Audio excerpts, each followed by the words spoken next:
골로새서 4장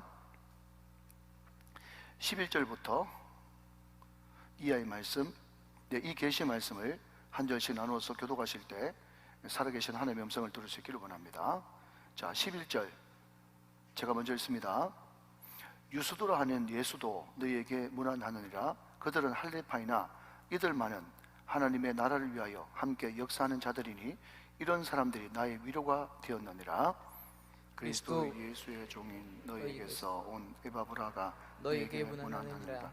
그가 항상 너희를 위하여 애써 기도하여 너희로 하나님의 모든 뜻 가운데서 완전하고 확신 있게 서기를 구하나니, 그가 너희와 라우디게아에 있는 자들과 히에라볼리에 있는 자들을 위하여 많이 수고하는 것을 내가 정언하노라.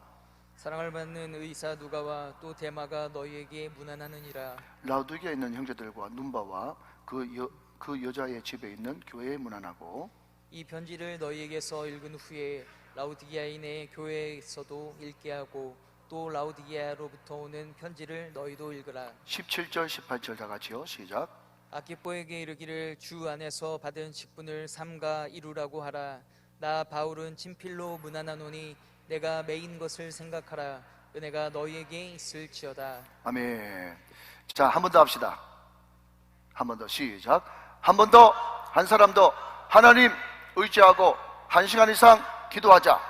할렐루야. 오늘도 기도함으로 승리하시기를 주님의 이름으로 축원합니다. 우리가 지난주에 바울의 동력자 4명 살펴봤습니다. 4명.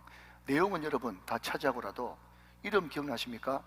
한 사람은 별로 유명하지 않은 사람, 유명한 사람, 별로 유명하지 않은 사람, 유명한 사람, 이렇게 교차해서 나왔습니다. 한 사람은 두기고, 두 번째는 빌레몬의 종이었던 오네시모, 유명한 사람이죠. 세 번째는요, 별로 유명하지 않는 아리스다고, 네 번째는요, 유명한 마가. 자, 조금만 더 깊이 들어가서 두기고는요, 어떤 역할을 감당했던 사람? 바울의 쿠팡맨, 전달자. 그리고 오네시모는요, 바울도 힘들고 빌레몬도 힘들고 오네시모도 힘들었지만 말씀의 순종함으로 벽을, 현실을 훌쩍 뛰어넘은 사람. 아리스다고는요, 항상 성경에 5번 등장할 때마다 항상 바울 곁에 보이사처럼 함께 있었던 사람. 네 번째 마가는 어떤 사람요? 처음에는 실패했지만 성경에 등장하는 사전 오기 홍수안, 자기의 실패를 극복하고 반열에 올라간 사람. 이것이 다 우리 한 사람 한 사람의 모델이 되어야 될 줄로 믿습니다. 저는 개인적으로 오늘 5명의 사람을 살펴볼 텐데, 그러니까 지난주 4명하고 이번 주 5명하고 총 9명 아니겠습니까? 그런데 하나님, 제가 다시 골로새서를 강의를 한다면 한 사람 한 사람 한 사람 이렇게 살펴봐서 총 9번 설교를 한번 해보고 싶어요. 이런 소원이 생겼어요. 왜 그런 소원이 생겼는가 하면요, 하나님은 절대로 바울, 베드로, 요한, 구약이면 요셉, 아브라함, 다니엘, 우리가 들으면 알만한 그런 신앙의 우뚝 선 거인들만 세상 사람들처럼 주목하고, 오늘 본문에 나오는 두기고나 아리스다고나 오네시모나 또 거기에 데마나 누가나 이런 사람들은 그냥 좀 속된 말로 도매금으로, 싸그리로 한꺼번에 그래 이 사람도 있었다 하면서 그렇게 취급하시는 분이 절대로 아니기 때문에 그렇습니다. 이런 많은 평신도들이, 죄송합니다, 성경에는 평신도라는 단어가 없지만 교역자와 구분하는 차원에서 평신도라고 칩시다.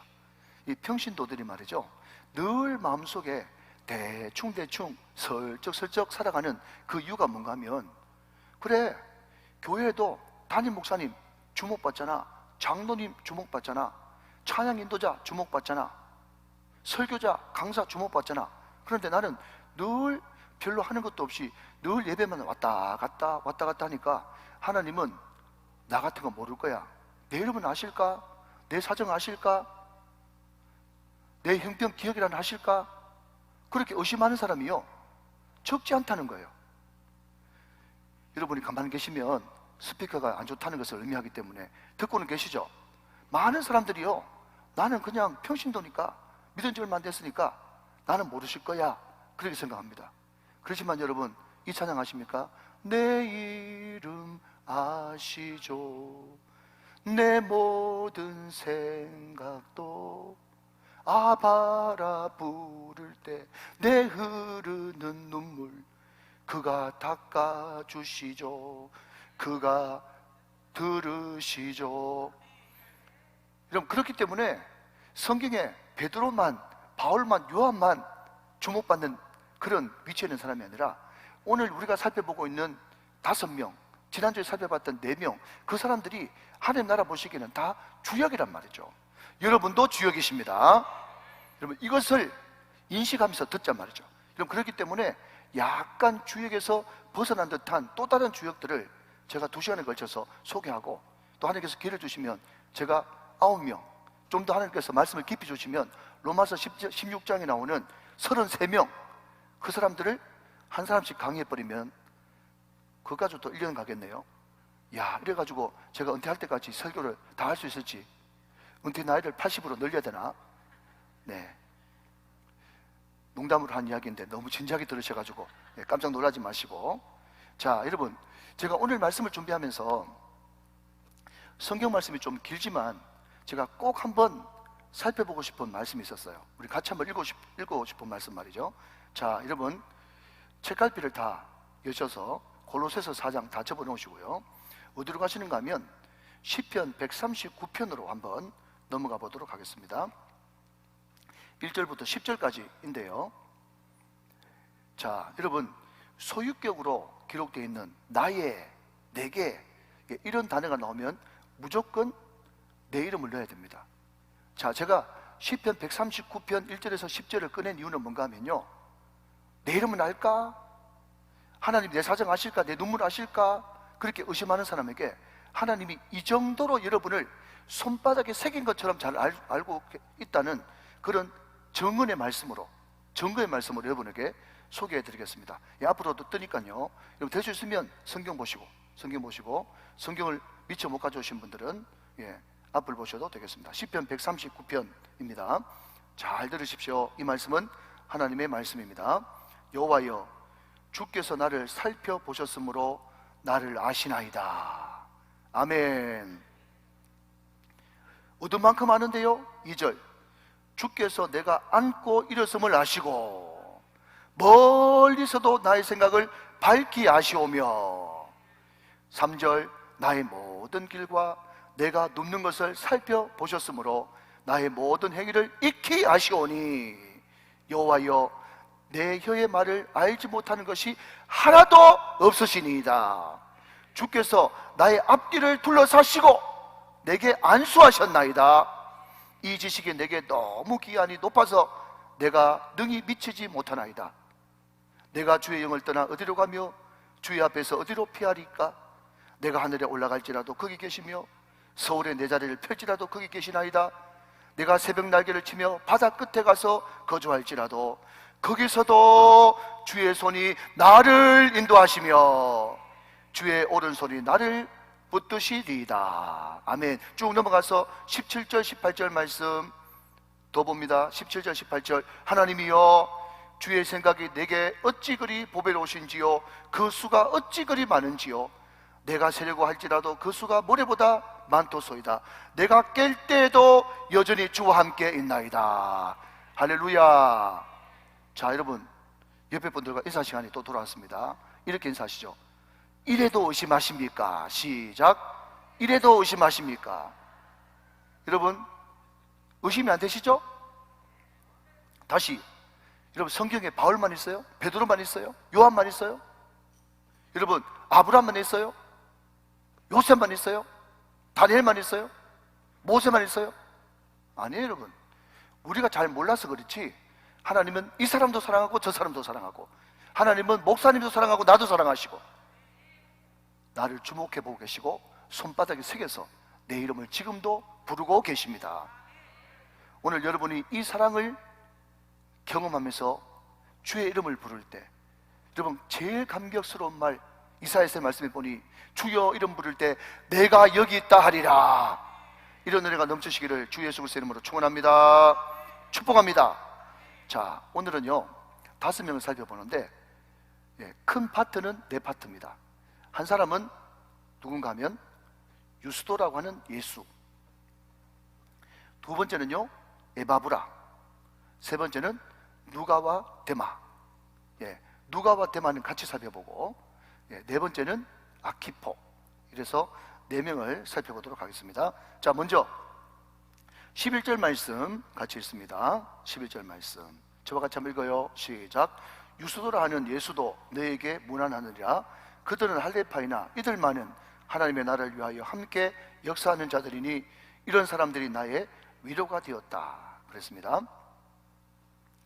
자, 여러분, 이 사람을 소개하는데 유스도라 하는 예수, 거기 밑줄을 한번 그어보십시오. 유스도라 하는 예수. 자, 여러분, 예수의 같은 말이 구약에 뭐죠? 여호수아. 여호와는 구원이시다. 예수는, 예, 이 백성을 그들의 지혜에서 구원할 자이다. 같은 말이에요. 예수 원래 오리지널 버전은 여호수아. 그런데 이 여호수아가 바빌론 포로로 끌려갔을 때 여러분 이쁜 이름으로 예수아가 됐어요. 예수아.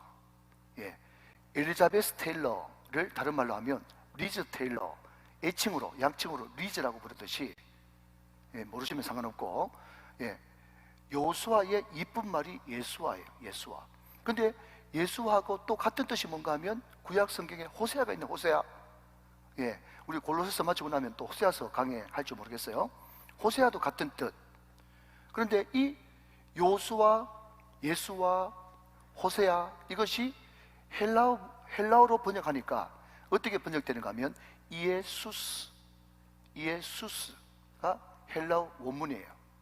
근데 이에수스를 한문판, 한글판으로 바꾸니까 예수가 됐어. 한문으로는 야소. 이해되시죠?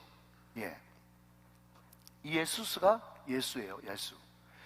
자, 그런데 예수라고 하는 이름, 이 유수도의 본명은요 예수의 예수.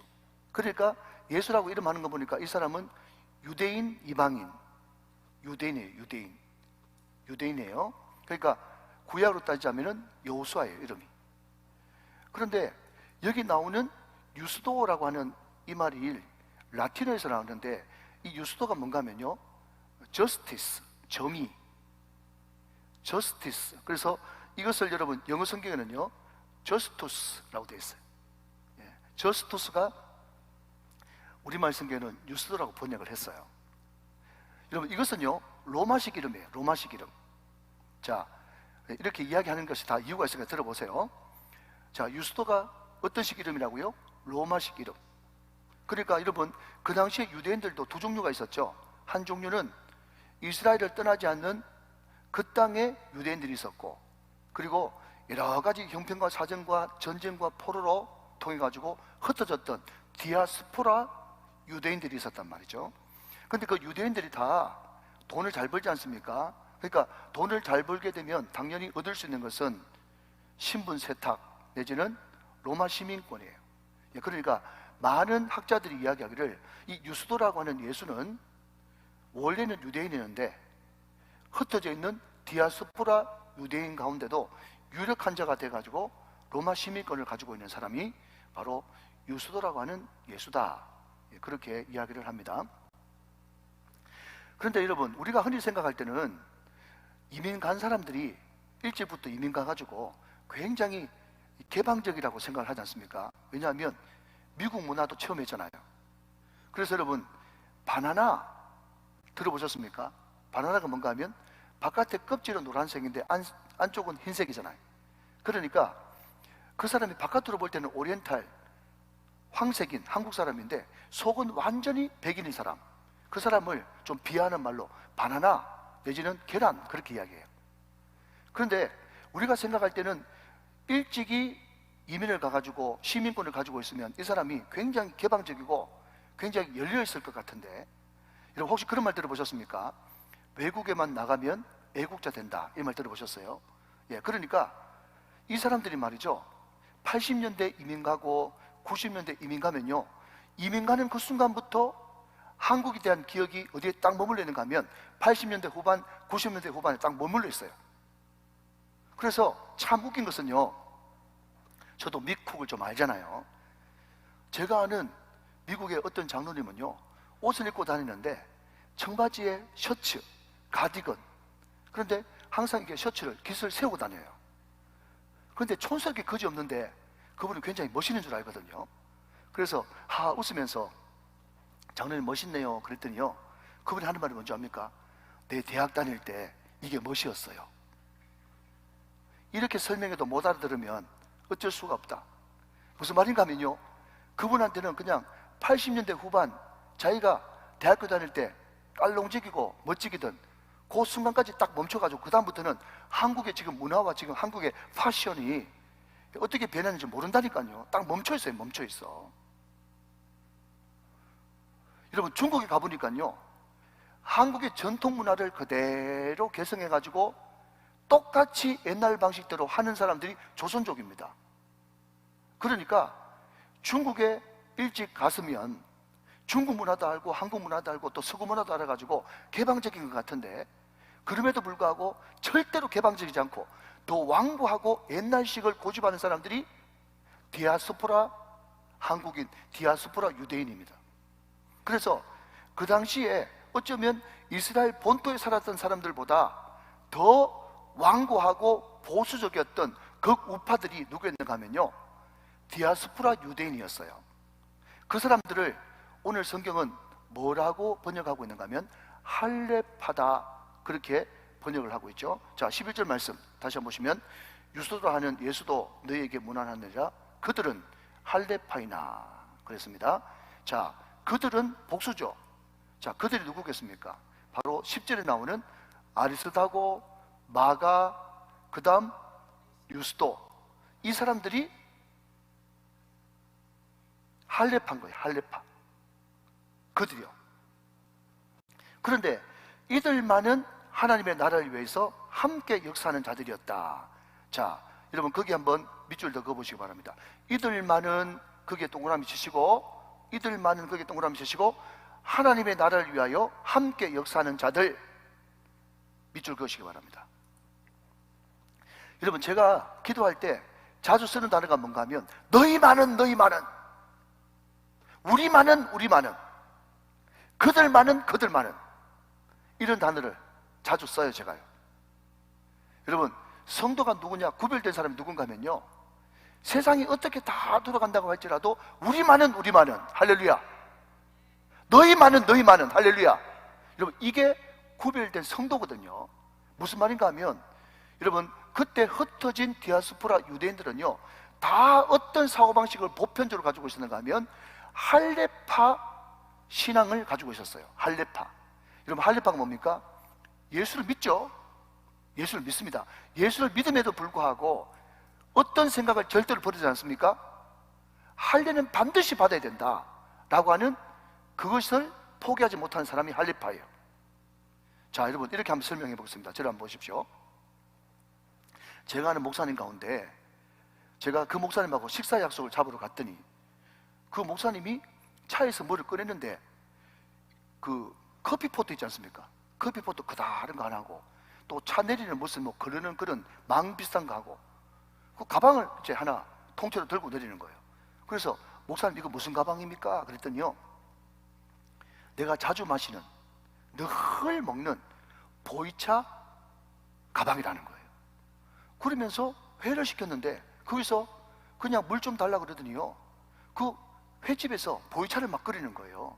그래서 목사님, 이거 많은 겁니까? 그랬더니요, 목사님 몰라서 그렇지, 목사님 혹시 회 먹으면서, 회 먹고 나면 배 안 아파요? 이런 많이 먹으면 배 아프거든요. 예, 저는 가만히 보니까 체질이 적당하게 먹으면 어떤 음식을 먹어도 배가 안 아픈데 많이 먹으면 배 아픕니다. 여러분, 배 안 아파요? 자꾸 권사님이 목사님 많이 드세요, 많이 드세요. 여러분, 4인분 대짜 있고 혼자 다 먹는데 배 안 아파요? 그럴 수가 없지. 배 아프지, 배 아프지. 그러니까 회 먹으면 배 아프던데요. 그랬더니 하는 말이, 그거 회 안에 나쁜 균이 있어서 그런데 이 보이차를 먹으면서 회를 먹으면 절대로 배가 안 아프고 속이 편안하다고.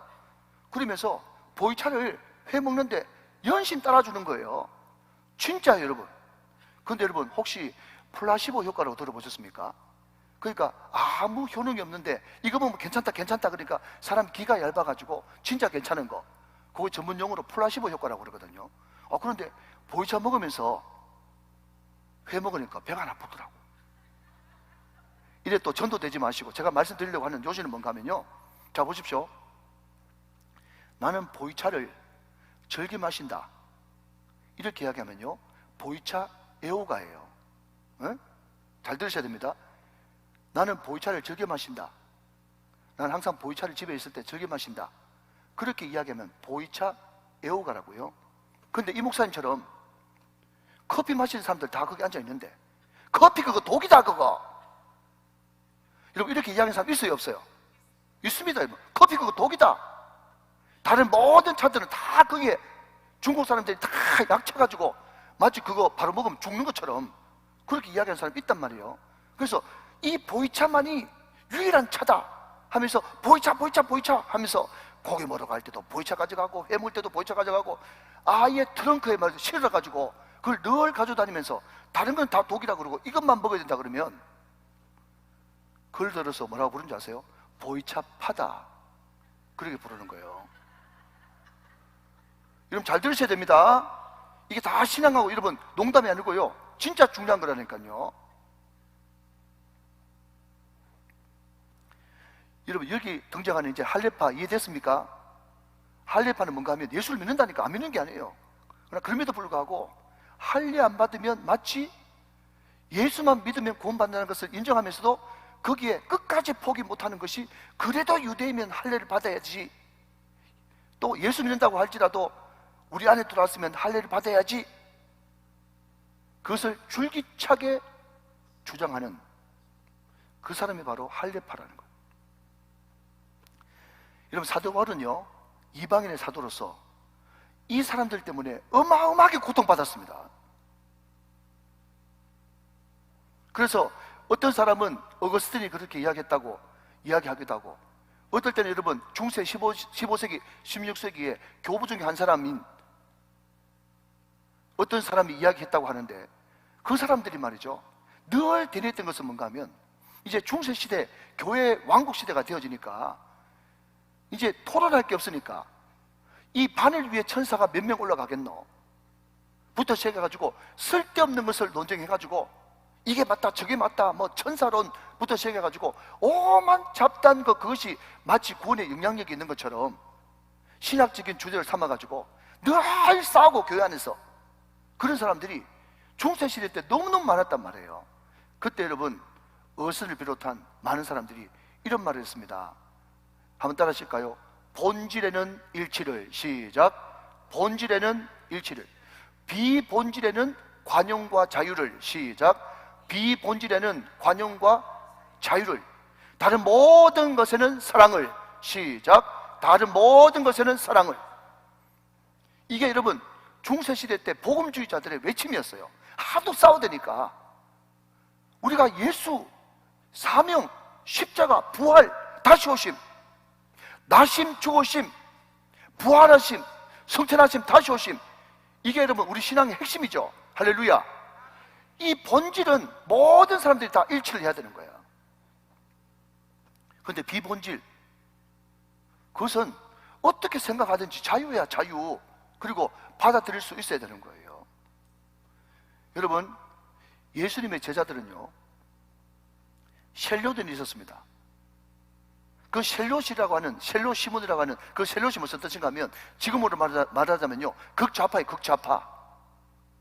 그리고 마태 같은 세리들은요 극우파입니다. 지금으로 말하면 태극기예요.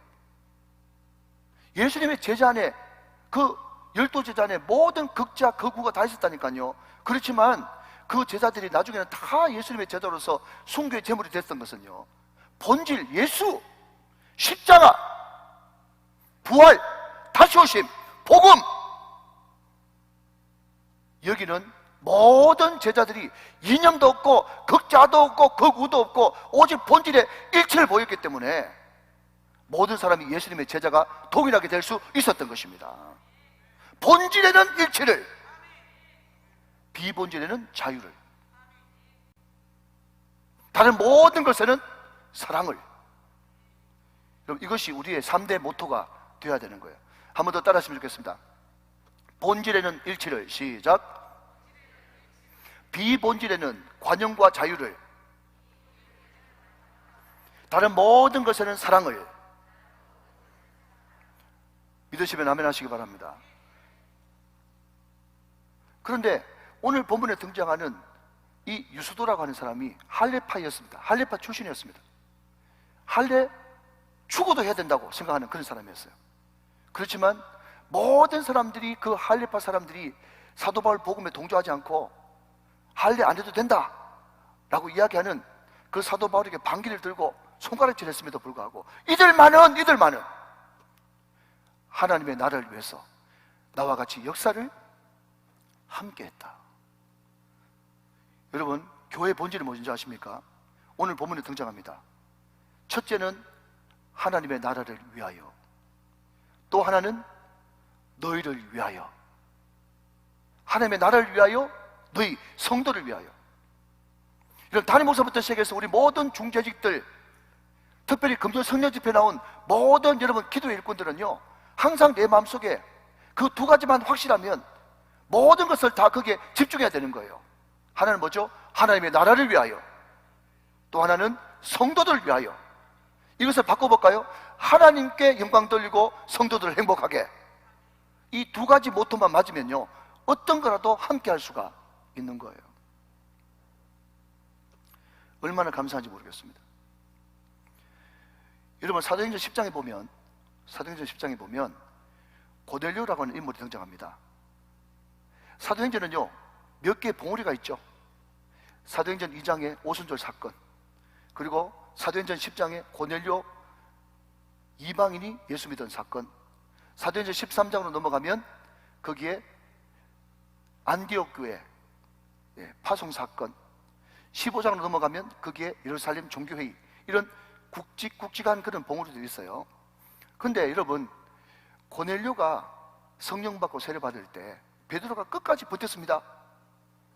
그러면서 제가 자주 인용하는 말씀입니다만은, 베드로가요, 전혀 있을 수 없는 그런 단어를 씁니다. 뭐라고 얘기하는가 하면, 한번 따라해 보실까요? 아니, 따라하지 마십시오. 제가 할게요. 그냥 여러분 입에도 올리지 마세요. 베드로가 여러분 뭐라고 얘기하는가 하면, 주여 그럴 수 없나이다. 주여 그럴 수 없나이다. 자, 여러분 다시 한번요, 그럴 수 없나이다 라고 이야기할 것 같으면 주여라고 부르지 말든지, 주여라고 불렀으면 아멘 하든지. 아멘. 주여 그럴 수 없나이다, 이것은요, 그런 말은 있지만 말도 안 되는 소리예요.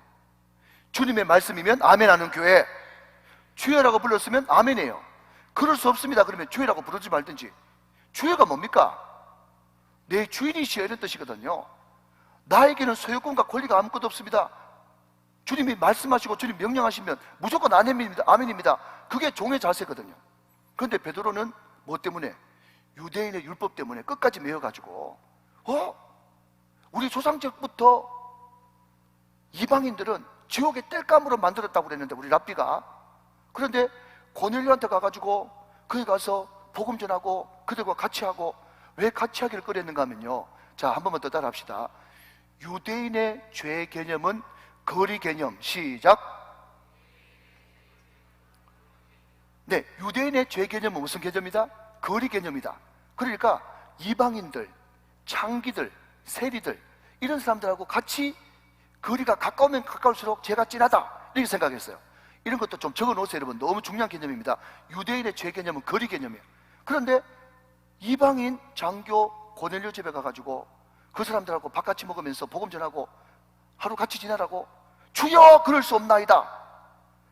자, 여러분, 여기서 중요한 한 가지를 깨닫게 되는데, 뭔가 하면 그때 자꾸 주여 그럴 수 없나이다 하면서 버티니까, 그때 하나님께서 사용하신 방법이 환상이에요. 환상. 여러분, 환상 아시죠? 보자기 내 쪽에 줄이 달려가 두둥실 내려왔는데, 거기 보니까 부정한 그런 동물들과 음식들이 있단 말이죠. 나는 한 번도 그런 거 본 적 없습니다. 잡아먹으라. 그런 적 없다니까요. 주여 그럴 수 없나이다. 잡아먹으라. 자, 여러분, 여기서 중요한 것을 하나 말씀드리는데, 환상이 뭐냐? 물론 환상도 필요하죠. 하나님께서 특별한 경우에 환상 주실 수도 있습니다. 그런데 환상은 어떨 때 나타나느냐? 아무리 알아듣도록 이야기해도 정말 말 안 들을 때 나타나는 게 환상입니다. 여러분, 말로 할 때 잘 들으시기 바랍니다. 우리는 이미 말씀이 완성된 시대에 살아가고 있어요. 그러면 말씀으로 충분하잖아요. 아멘이십니까, 여러분? 자, 그때 베드로가 그래도 끝까지 그 환상까지라도 거부하고 불순종했다면 고넬료 사건은 일어나지 못했고 사도행전의 큰 봉우리였던 이방인 전도는 이루어지지 않았습니다.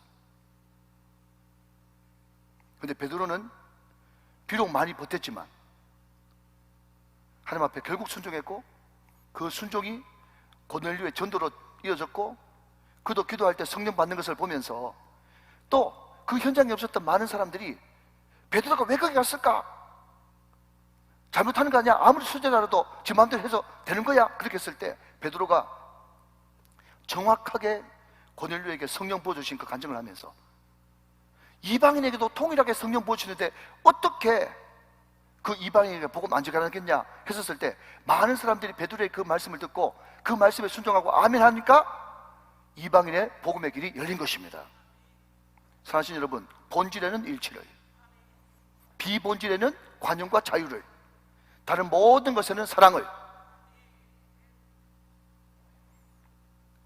사도 바울이 앞에 언급했던 아리스타고, 마가, 방금 언급했던 유스도, 이런 사람들이 할레파 출신이고 완고한 사람, 깐깐한 사람이었지만 그럼에도 불구하고 이들만은 하나님의 나라라고 하는 그 본질, 그 본질 때문에 나와 같이 사역하고 역사하는 그런 것을 바라보면서 그 다음 중요한 것은 내가 많은 위로를 받았느니라, 그렇게 이야기를 하고 있다는 것입니다. 자, 여러분, 여기에 위로라고 하는 단어에 동그라미를 한번 쳐보시겠어요? 위로,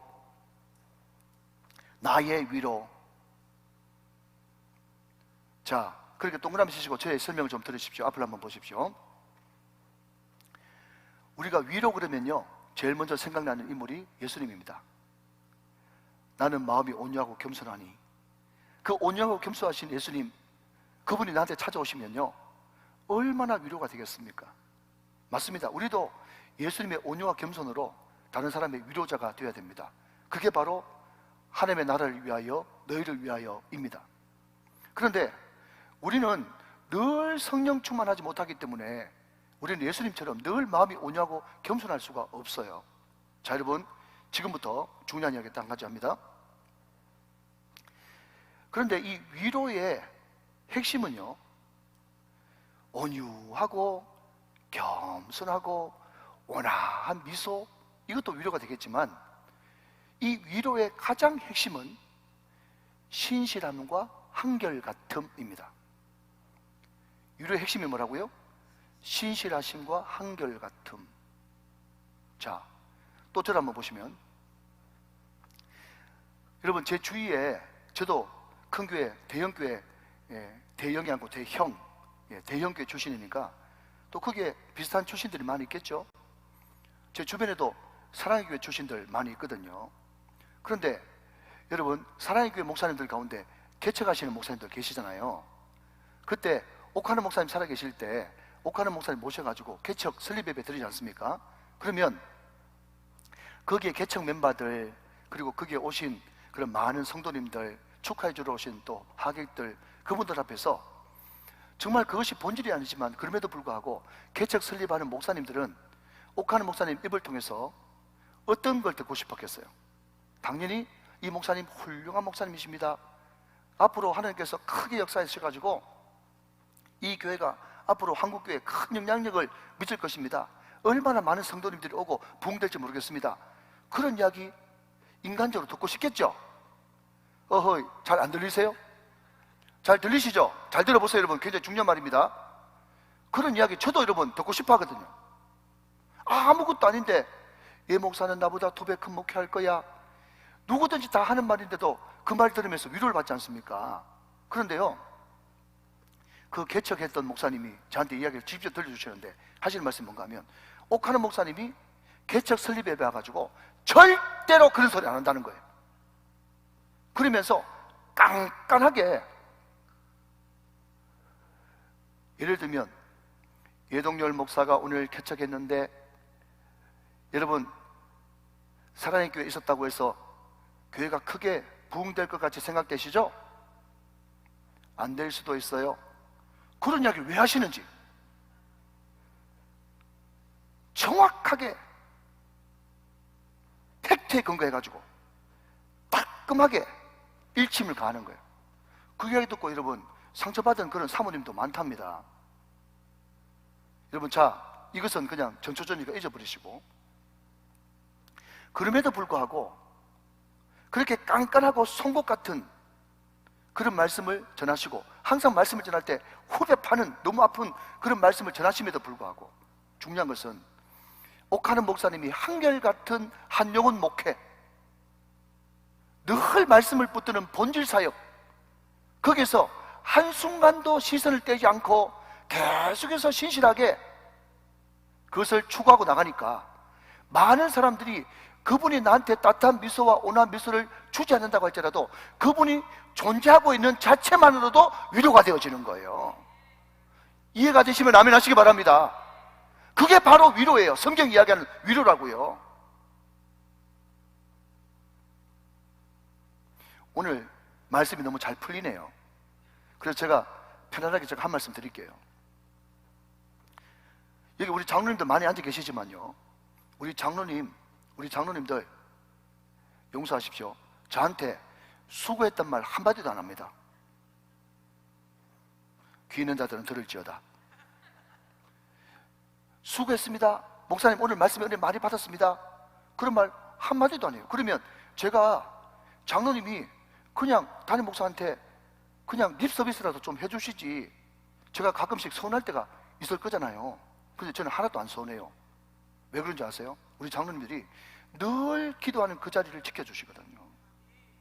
늘 은혜 받는 그 자리를 지켜주신단 말이죠. 만약에 여러분 우리 장로님들이 그냥 말만 번지르하게 하고 새벽 기도도 안 나오고 금요 기도도 안 나오고 봉사할 것도 안 하고 그러면요, 그게 무슨 위로가 되겠어요? 여러분 여러 번 말하고 있는 거예요 지금.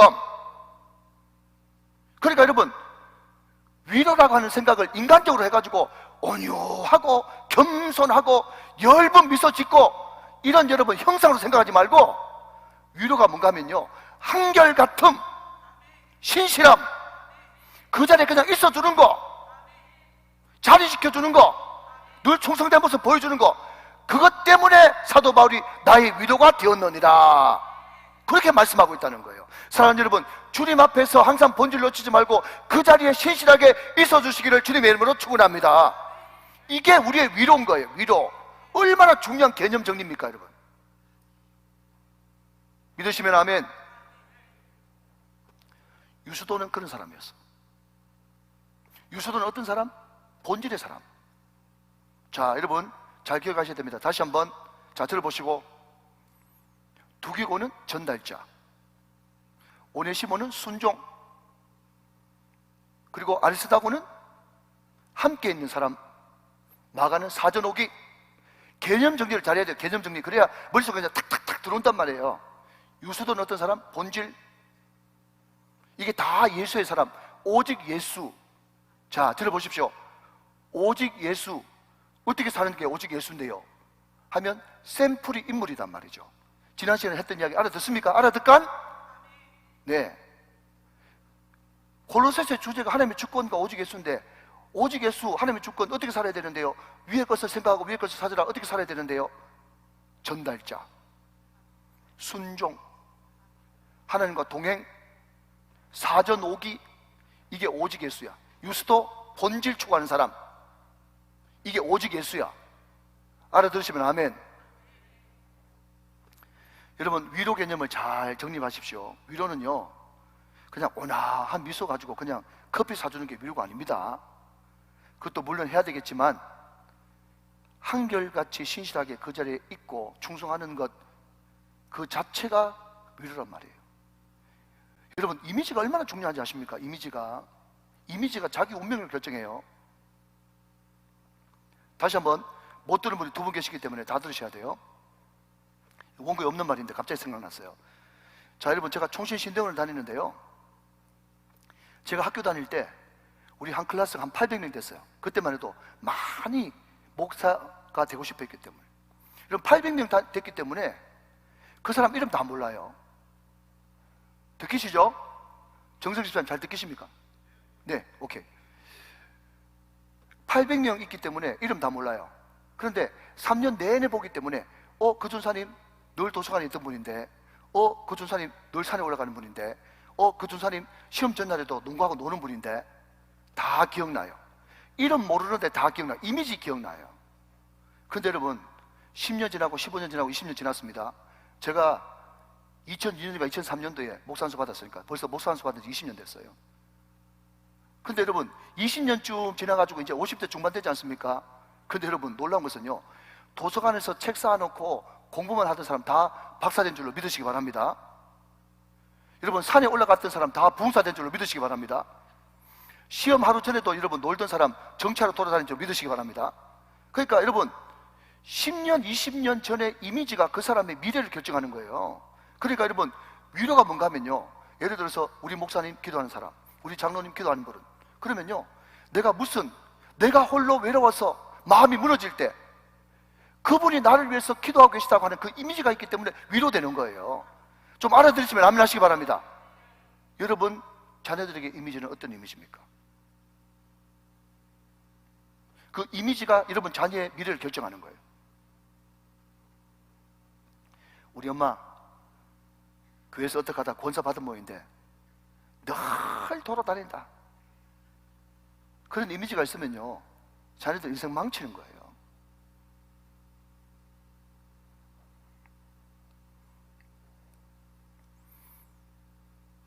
믿으시면 아멘. 자, 두 번째로 에바브라에 대해서 한번 보도록 하겠습니다. 자, 12절 13절입니다. 12절 13절. 그리스도 예수의 종인 너희에게서 온 에바브라가 너희에게 문안하느니라. 그가 항상 너희를 위하여, 보십시오, 항상도 좋은다는데 너희를 위하여. 자, 한번 따라합시다. 하나님의 나라를 위하여, 너희를 위하여. 시작. 하나님의 나라를 위하여, 너희를 위하여. 오직 예수로 사는 사람들의 특징이 뭐냐? 하나님의 나라를 위하여, 항상 너희를 위하여. 이게 우리의 삶의 모토가 되어야 되잖아요. 그래. 자, 그런데 그 다음 굉장히 중요한 단어가 등장합니다. 볼펜 드시고 네모칩니다. 애써 기도하여. 애써 기도하여. 에바브라라는 사람이 어떤 사람이냐? 애써 기도하여. 그 다음 넘어갑니다. 너희로 하나님의 모든 뜻 가운데서 완전하고 확신 있게 서기를 구하나니. 13절 여러분 한번 읽어주세요. 시작.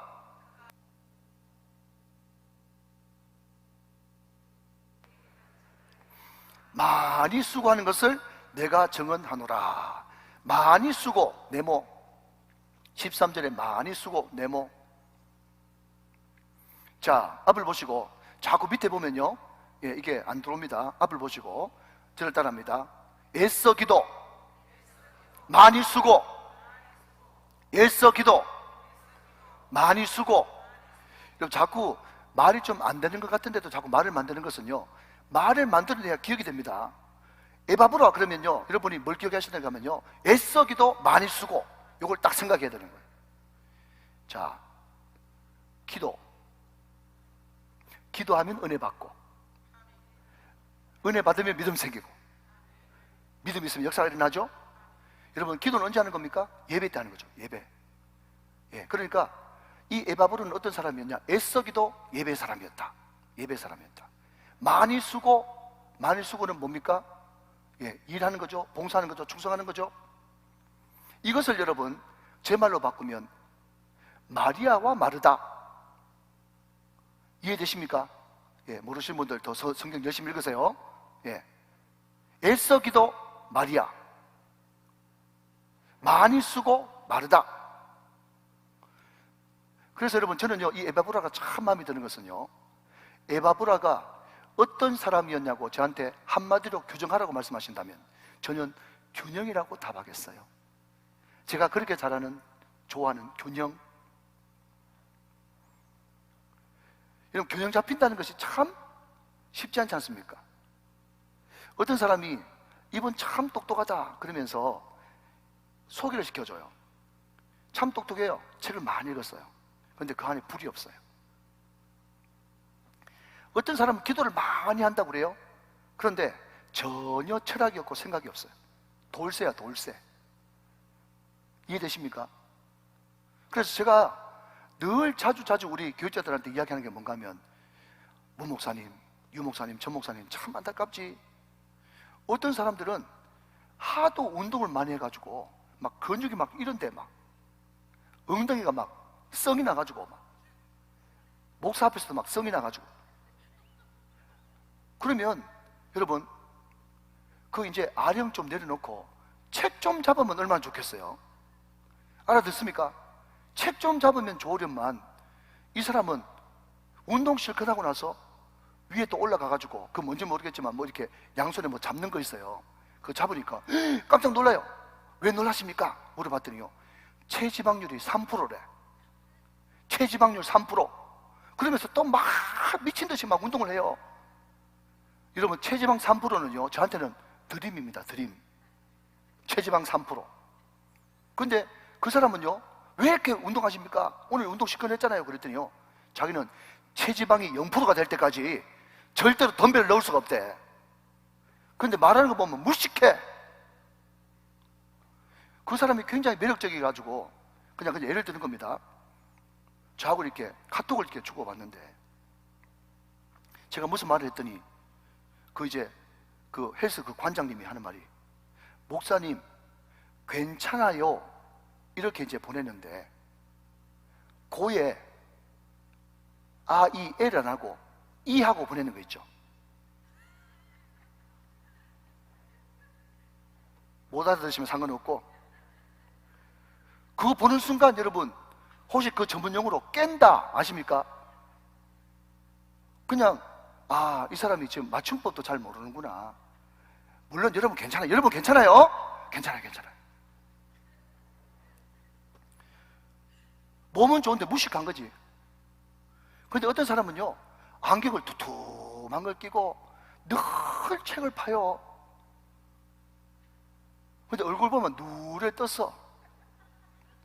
그거 볼 때 아이고, 저 사람 나도 운동 안 하지만은 햇빛도 좀 보고 운동 좀 하면 좋겠다 싶은데요, 끝까지 운동 안 합니다. 그러니까 사람이 자기 좋아하는 것만 하고 균형이 깨져버려. 늘 제가 안타깝단 말이에요. 여러분, 제가 웃기려고 하는 소리 아니고 이게 어쩌면 우리의 모습일 수 있어요. 그래서 제가 정말 존경하고 사랑하는 마르틴 로이드 존스 목사님이요, 뭐라고 얘기하는가 하면, 불같은 논리,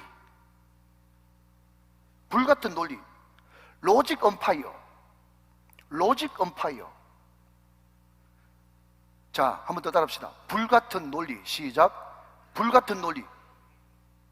로이드 존스 목사님이 그랬거든요. 정말 한 절 강의하는데 에베소서 2장 가지고 3년 반 동안 여러분 강의했다는 건 아닙니까? 얼마나 풍성했으면. 그럼에도 불구하고 그것이 하나도 안 지겹고, 학문을 위한 학문이 아니고 한 절 가지고 여러분 몇 줄 하는데도 그 안에 불이 있어. 불 같은 논리야. 로직 온 파이어. 여러분, 사도행전에 등장하는 베드로의 설교를 한번 보십시오. 불이죠, 불. 그렇지만 거기에 논리가 하나도 안 떨어집니다. 여러분, 스데반 집사님 설교는 어떻고요? 저 아브라함 시대 때부터 내려와가지고 쫙 신약까지 막 훑어버리는데 그게 논리가 있어요. 그렇지만 그게 불이잖아요, 불. 에바브로는 어떤 사람인가? 이 사람은 불같은 논리의 사람이에요. 로직 온 파이어. 오늘 저와 여러분들이 계속해서 주님 오실 때까지 추구해야 될 우리의 신앙과 믿음인 줄로 믿으시면 두 가지가, 마르다와 마리아가 같이 경비돼야 되는 거예요. 예배와 일, 예배와 사명 같이 경비돼야 되는 거예요.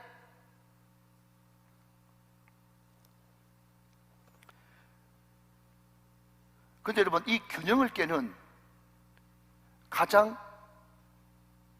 악이 뭔지 아십니까? 균형을 깨는 가장 나쁜 악, 이게 바로 자아예요. 자아. 이 자아가 안 깨지면요 절대로 균형이 잡히지 않습니다. 자아가 깨진다, 이것을 좀 어려운 말로 바꾸면 나는 죽고 예수로 사는 삶이에요. 이해되십니까? 여러분, 억지로 물리적으로 맞추는 것도 있어요. 아, 오늘 내가 말씀 2시간 봤으니까 기도 2시간 해야지. 그거 참 좋은 자세예요. 그렇지만 그보다 더 궁극적으로 내 가운데, 내 속에서 변화가 일어나야 되는 것은요, 나는 죽고 예수로 사는 삶이 되어야 균형이 맞춰지는 거예요. 예수 그분이 균형이시니까. 여러분, 가끔씩 우리에게 기존에 있는 분들은 아무도 안 그러신데 어떤 분이 와가지고요, 어떤 루트를 통해서 저한테 말이 전달됩니다. 목사님, 우리 찬양 인도자가 한 번씩 찬양 인도를 하는데 내가 생각하는 것보다 찬양을 너무 느릿해가지고요, 너무 답답하대. 충분히 이해되잖아요. 답답하십니까? 그런데 어떤 거는요, 목사님이 보니까 또 앞에서 막 춤을 추면서 막 찬양을 막 빨리 막 돌리네. 나의 기쁨, 나의 소망 되시며 나의 생명이 되신 주, 막 팔을 돌리면서 찬양 인도하니까 불안하대. 불안하십니까? 답답하고 불안해. 뭐 그런 사람은 답은요, 네가 찬양 인도하세요. 그게 뭔가 하면요, 자아가 안 깨졌어요. 왜 이 찬송가를 그냥 부르지 엇박자로 부릅니까? 왜 편곡해서 부릅니까? 다른 사람들 다 그거 좋다는데 자기는 끝까지 답답한 거예요. 빠르니까 불안한 거예요. 그것 때문에 예배에 집중 못하는 거예요. 여러분, 너무 어처구니 없는데 제가 재밌으라고 한마디 드릴까요? 우리 선배 목사님이 정통적인 교회에서 목회하면서 하도 거기 시달리니까 덜컥 대통령 선거 바로 한 주 전이 됐어요. 빨리 예배 내려가야지 하면서 넥타이 잡았는데 빨간색이야. 빨간색. 또 책 잡힐까 봐 안 되지. 파란색. 파란색. 또 안 돼. 그래가지고 당의 서기 장로님한테 전화 드려가지고 그날은 저처럼 차이나 하고 갔대요. 여러분, 그때 목사님이 여러분 예배인도 하는데 빨간색, 파란색 넥타이 2개 메고 갈 수는 없잖아요. 여러분, 이게 좀 극단적인 이야기를 해야 이게 무슨 말인지 알아들었습니다. 실제로 그런 일이 있었습니다. 빨간색 멜라 그러니까 또 목사님이 저 넥타이를 통해서 무슨 메시지를 내는 거지? 또 파란색 멜라 그러니까 이쪽 찍으라고 하나?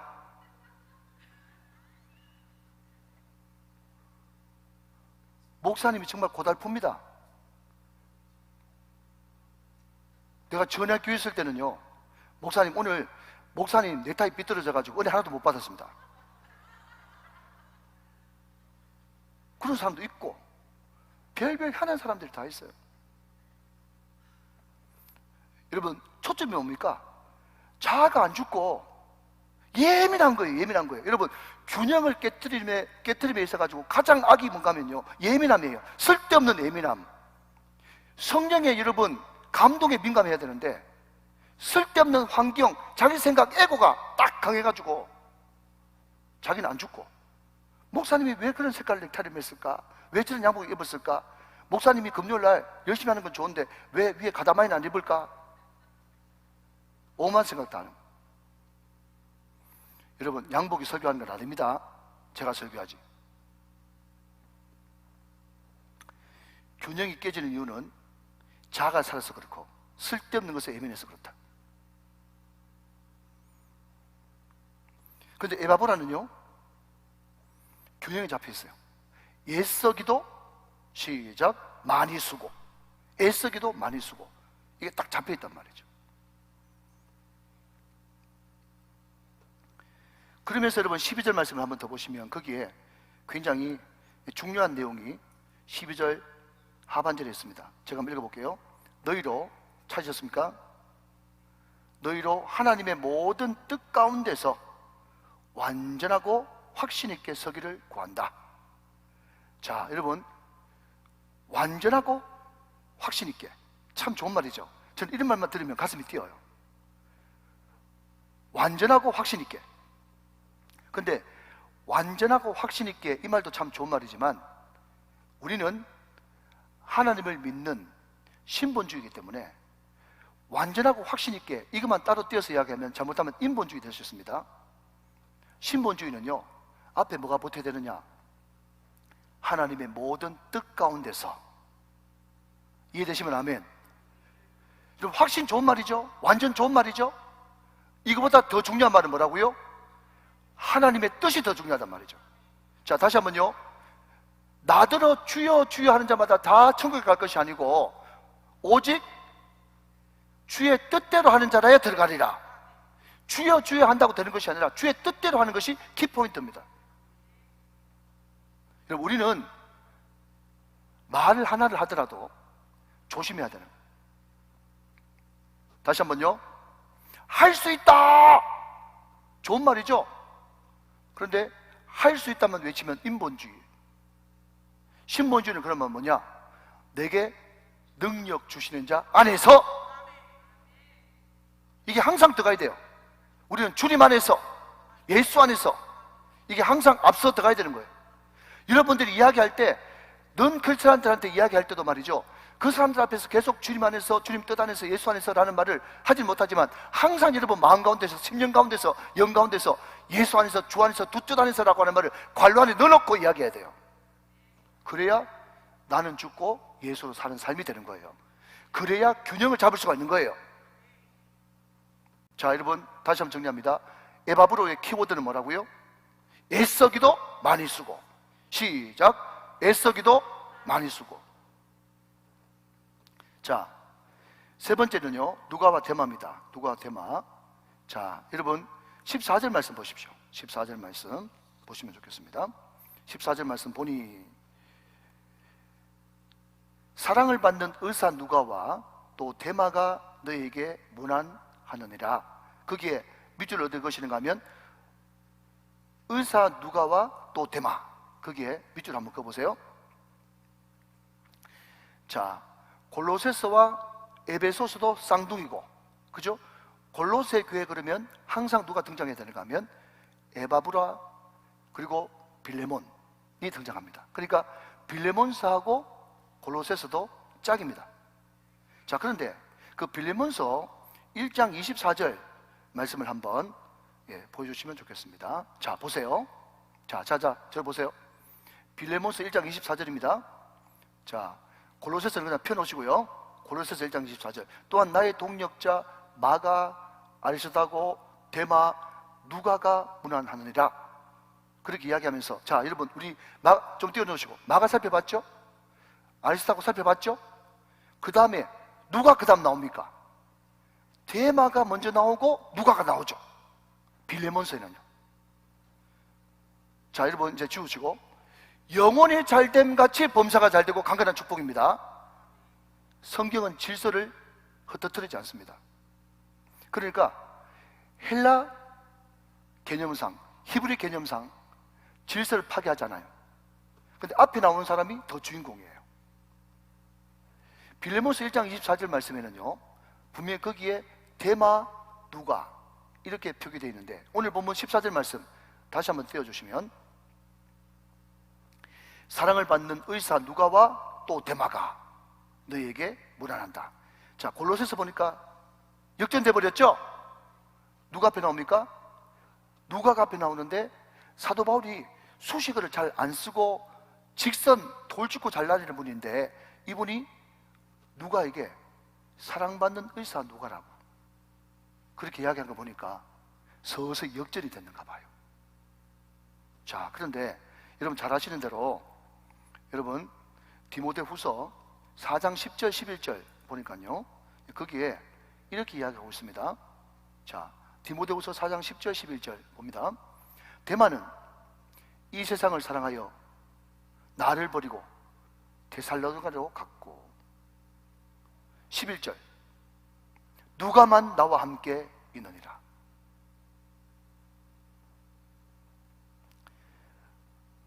처음에는 누가 앞장섰는데, 데마가.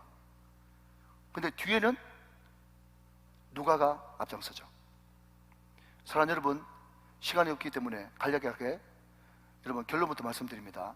끝이 좋은 인생 되시기를 주님의 이름으로 축원합니다. 끝이 좋은 인생, 그러면 여러분, 끝이 좋으려고 그러면 어떻게 해야 되냐? 그냥 역설이에요. 누가가 사도 바울을 사랑하지 않고 예수님 사랑했기 때문에 끝까지 승리할 수 있었습니다. 굉장히 중요한 말. 누가가 끝까지 어떻게 사도 바울 곁에 있을 수 있었느냐? 누가는 사도 바울도 사랑했지만 예수님을 더 사랑했기 때문에 끝까지 사도 바울 옆에 있을 수 있었습니다. 대신에 대만은요, 예수님은 점점 약해지고 바울이 자꾸 눈에 들어왔기 때문에 바울을 떠났습니다. 예를 들자면 제가 만약에 늘 목회하다가 감옥 가고 병나고 핍박받고 하는 것마다 안 되고 그러면요, 여러분, 저만 보고 우리 교회 등록한 사람은 시험 들어서 가겠죠? 그러니까 옛날 어른들이 뭐라고 말씀하세요? 너희들이 신앙생활 할 때 누구만 보고? 주님만 보고 신앙생활 하라고 누누이 이야기하지 않습니까? 항상 기독교는 역설입니다. 여러분, 부부관계도 마찬가지입니다. 부부도 어떻게 해야 그 관계가 사랑스럽게 오래 가는가 하면요, 항상 제가 결혼할 때, 결혼 주례할 때 이야기해 주는 건, 얘들아, 항상 우리 믿는 사람들의 인간관계는 삼각구도다. 제일 위에 하나님 계시고 양쪽에 신랑 신부가 있는데 둘이 좋다고 늘 끌어안고 서로 사랑해 아무리 이야기해도 10년 지나면 평생 왼수 이래가지고 관계가 깨진다. 그렇지만 지금 당장은 좀 밋밋한 것 같아도 신랑은 예수님을, 신부도 예수님을, 점점 예수님께로 가까이 가면 가까이 갈수록 사이가 가면 갈수록 더 좋아진단 말이에요. 그게 하나 되는 비결이다. 그러니 여러분, 인간관계 한번 보십시오. 여러분, 굳이 목사 이야기 하지 않더라도 여러분도 항상 보시면 알겠지만은 가까이 있는 사람이 내 등에 칼 꽂고 배신합니다. 배신 안 당해보셨어요? 당해보셔야 정신 차리겠어요?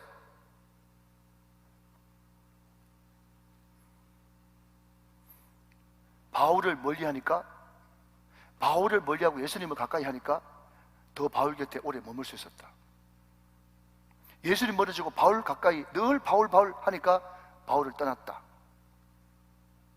여러분이 저와 동행하고 우리 우정교회와 동행하고 싶으면 저를 사랑하기 이전에 주님 더 사랑하시기를 주님의 이름으로 축원합니다. 그게 위로예요. 그게 위로란 말이에요. 자, 마지막입니다. 17절에 나오는 아키포예요. 아키포 살펴보고 말씀을 맺도록 하겠습니다. 17절 저와 같이 한번 읽어봅니다. 시작. 아키포에게 이르기를 주 안에서 받은 직분을 삼가 이루라고 하라 그랬습니다. 자, 아키포는 누군가 하면 빌레몬의 아들입니다. 빌레몬의 아들. 예, 그렇기 때문에 여러분, 골로새서는 빌레몬서와 관계가 있는 거예요. 자, 빌레몬서 1장 2절 보고 가실게요. 이제 2분 안에 마치겠습니다. 자, 저를 보세요. 예, 저는 늘 강조하기를 빌레몬이 제가 생각할 때는 신약 성경에서 가장 복을 많이 받은 사람이에요. 같이 있습니다. 시작. 자매 아비아와 우리와 함께 병사된 아키포와 내 집에 있는 교회에 편지한다 그랬어요. 자, 여러분, 읽지는 않았지만 빌레몬서 1장 1절에는요 빌레몬을 어떻게 소개하는가 하면 나의 동력자와 나의 사랑받는 자다 그렇게 소개하고 있으면서, 아키포가 누군가 하면 빌레몬의 아내인데 아키포를 우리 자매라고 이야기하고, 그 아들, 죄송합니다, 아비아가 빌레몬의 아내인데 나의 자매, 우리 자매라고 이야기하고, 그 아들이었던 아키포를 뭐라고 얘기하는가 하면 우리와 함께 군사된 아키포 이렇게 이야기합니다. 자, 여러분 보십시오. 왜 이 사람이 신약에 가장 복을 많이 받은 사람이냐? 자기도 사도 바울의 동력자고 자기 부인도 신앙 좋고. 이제 항상 설교 마치기 2분 전에 가장 큰 문제는 아멘을 안 한다는 게 문제예요. 자기도 신앙 좋고 부인도 신앙 좋고 아들도 신앙 좋고 이런 집안이 드물잖아요. 그리고 빌레몬의 집에 있는 교회, 그 교회가 골로새 교회거든요. 그 교회는요 늘 부흥하는 교회이기 때문에 집이 넓어. 빌레몬이 부자야. 그러니까 영혼이 잘된 같이 범사가 잘되고 강건한 축복을 받았죠.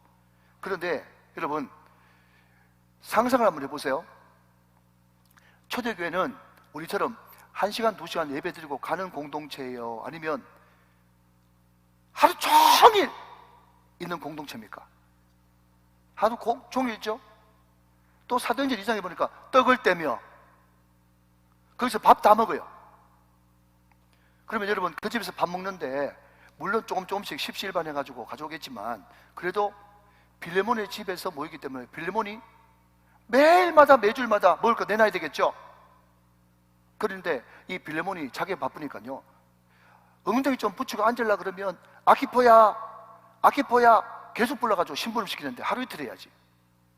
힘들었던 거예요. 제가 왜 이런 이야기를 하는가 하면 17절 말씀 다시 한번 보시면 사도 바울이 자기 아들 같은 아키포에게 이렇게 이야기합니다. 아키포에게 이르기를 주 안에서 받은 직분을 삼가 이루라 그랬어요.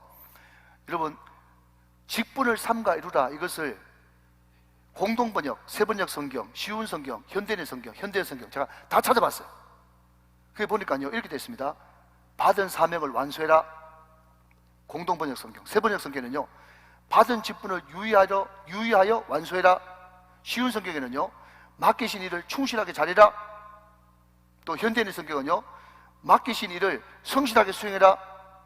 또 현대 성경에는요 명령하신 것을 충실히 이행해라. 그렇게 번역해 놨어. 자, 다시 한번, 여호수아가 두려워하지도 않는데 두려워하지 말라 했을까요? 안 했죠?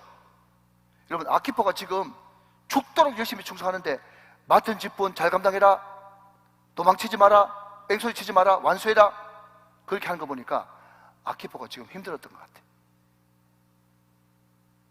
근데 여러분, 중요한 것은요, 받은 직분 팽개쳐버리고 도망가는 사람 치고 잘 되는 사람은 제가 못 봤어. 내가 도망가고 싶은데, 교사면 교사, 찬양되면 찬양대, 이것 때문에 내가 붙들려가지고 그래도 있다. 왜? 그 사람 안에는 신앙이 있는 거야. 이것이 그래도 나를 지켜준다는 것을 믿는 거지. 사랑 여러분, 직분 팽개치지 마시기를 주님의 이름으로 축원합니다. 직분 팽개치면요 완전히 박살납니다. 내 가까이 있는 참으로 안타깝게도 목회자들이 어느 순간 주식에 손대고 부동산에 손대고 노후 대책이라고 하면서 코인을 자꾸 이야기하고 시작하고 하니까요 목회가 그때부터 끝장나더라고요. 목사는 목사 직분 지켜야 됩니다. 중직은 중직 직분 지켜야 되고요. 이게 아무것도 아닌 말 같지만 여기에 엄청난 목숨이 달려있는 거예요.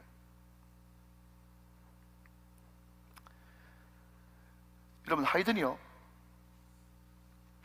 천지창조라고 하는 오라토리오를 이렇게 영국에서 초연을 하면서 말씀했습니다. 다 이제 허리 고추 세우고 들어보십시오. 정말 너무 멋지게 천지창조 오라토리오를 끝냈어요. 그러니까 많은 사람들이 다 기립해가지고 박수를 쳤겠죠. 그 단원들, 합창 단원들, 또 지휘자한테. 지휘자가 계속 앵콜을 하면서 박수를 치니까 지휘자가 2층 저 위쪽을 바라보면서 여러분 하이든 선생님입니다 하면서 하이든입니다 하면서 위층을 향해서 이렇게 손을 내밀었어요. 무슨 말입니까? 나는 지휘한 것밖에 없고 이 모든 곡을 하이든 씨가 다 만들었습니다, 그 말이겠죠. 그러니까 사람들이 와 하면서 다 몸을 틀어가지고 위쪽 보면서 막 이렇게 박수를 치는 거예요. 그때 나온 유명한 포즈가 있어요. 마지막으로 합니다. 여러분 들어보십시오. 하이든이 막 자기를 향해서 박수를 막 환성을 올리니까, 자 여러분 이제 우리 잠을 깨우면서 여러분 그래도 한번 화이팅하고 이제 찬양하고 기도하자, 그런 의미에서 여러분 박수를 한번 저한테 한번 보내줘 보세요. 예, 큰 환호와 함께.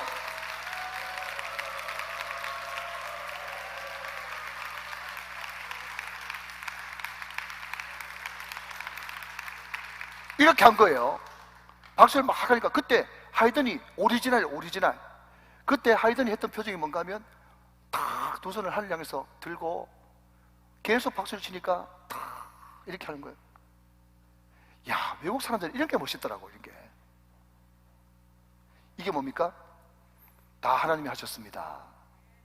다 여러분이 한 것입니다. 이게 믿음의 사람의 마음 중심이에요. 이게 십자가 정신, 자기 부인 정신이라. 사랑하신 여러분, 여러분 주위에 또 여러분 자녀들에게 무슨 좋은 일이 막 생겨가지고 어쩌면 그렇게 자녀를 잘 키워서 그렇게 이야기하면요, 그냥 그 사람한테 설명해 주지 말고 이렇게 이야기하세요. 하나님이 하셨습니다. 다 여러분이 한 것입니다. 이게 얼마나 멋있고 좋습니까? 예. 사도 바울이 어떻게 그렇게 어마어마한 일을 해냈습니까? 바울교라고 할 만큼 어떻게 그렇게 엄청난 일을 해냈습니까? 다 하나님이 하신 것입니다. 그리고 여기 있는 동역자들이 나를 도와준 것입니다. 이게 십자가 자기 부인 정신인 것입니다.